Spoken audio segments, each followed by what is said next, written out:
Hi folks, Prairie Fiddler coming to you from Saskatoon, Saskatchewan, Canada. I got an interesting one for you today. At least it's interesting to me.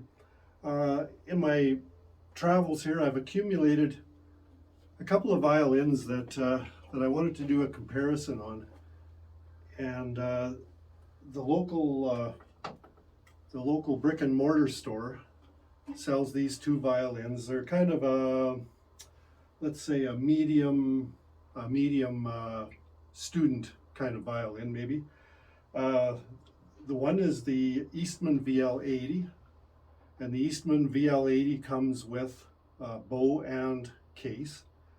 It's made in China, and reasonably well made. They retail for $499 plus taxes, of course. So you would probably, in Saskatchewan, you would end up paying about $560 ish. And I happened upon this Schoenbach violin. Now the Schoenbach is made in Czechoslovakia, and it retails at, I believe, $599. So once you add taxes to that, you would be at about obviously $660, $70, something like that. So they're both pretty good violins. I've set them up as well as I can with new bridges, and I've adjusted sound posts and that sort of thing.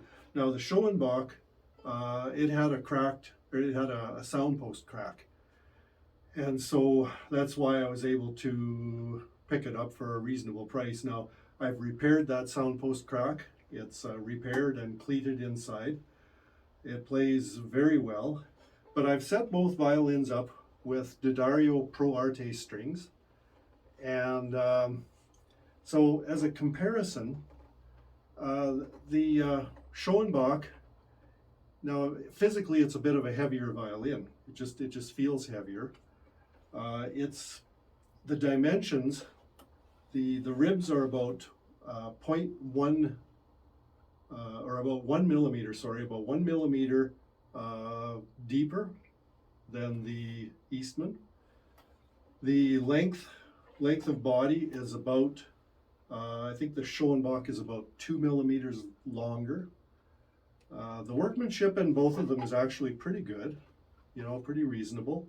And you can tell that there's been some time spent in tuning the plates and that sort of thing.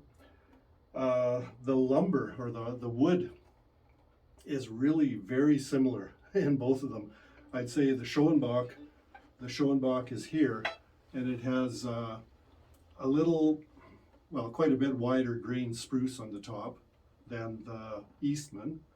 But on the back, the Schoenbach has probably nicer maple than the Eastman. So it's pretty much a wash. So anyways, I thought it was very interesting. That's why I set them both up with Pro Arte strings, and we're going to see how they sound. So stay tuned. I'm going to play a little bit. I'll play a scale, and maybe since it's Christmas time, I'm going to play a little bit of a Christmas tune, Christmas carol.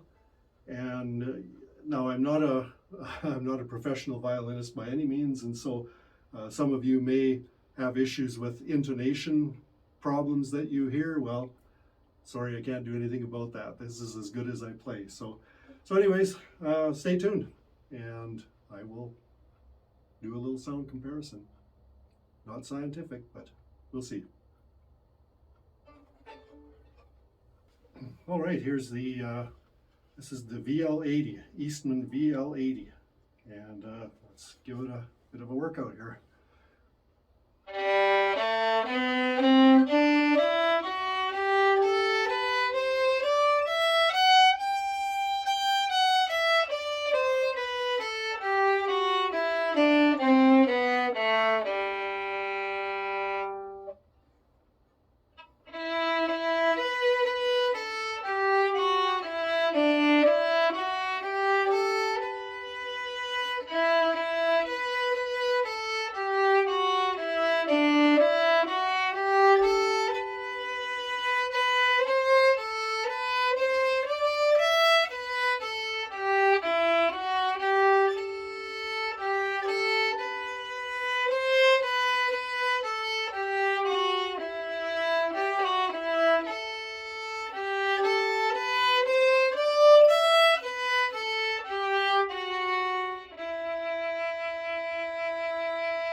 Eastman VL80.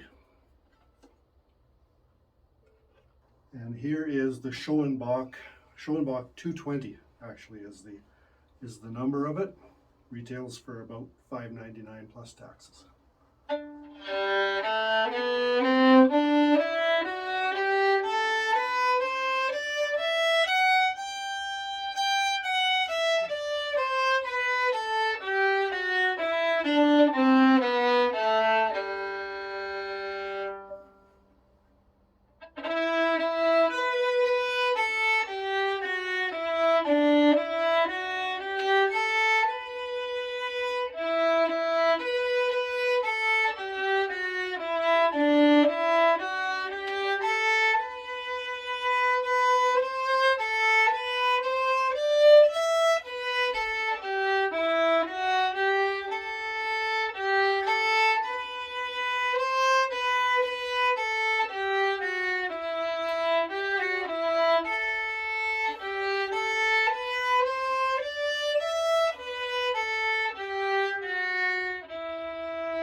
I forgot to mention the Schoenbach also comes with a bow and case.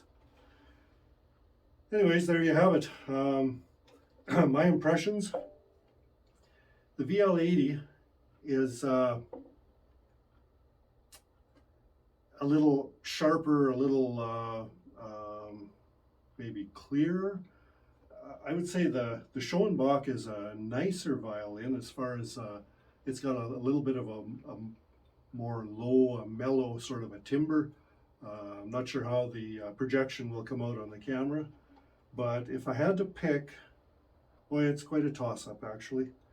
I think if I had to pick, I'd probably pick for myself the Schoenbach, but it would be a lot would depend on personal preference. So there you have it, folks. Both these violins available for sale, and I'm pricing them both, each of them at $400. So if you're interested, just check the Prairie Fiddler at glennclarson.com. And here's wishing everybody a Merry Christmas and a Happy New Year. So long.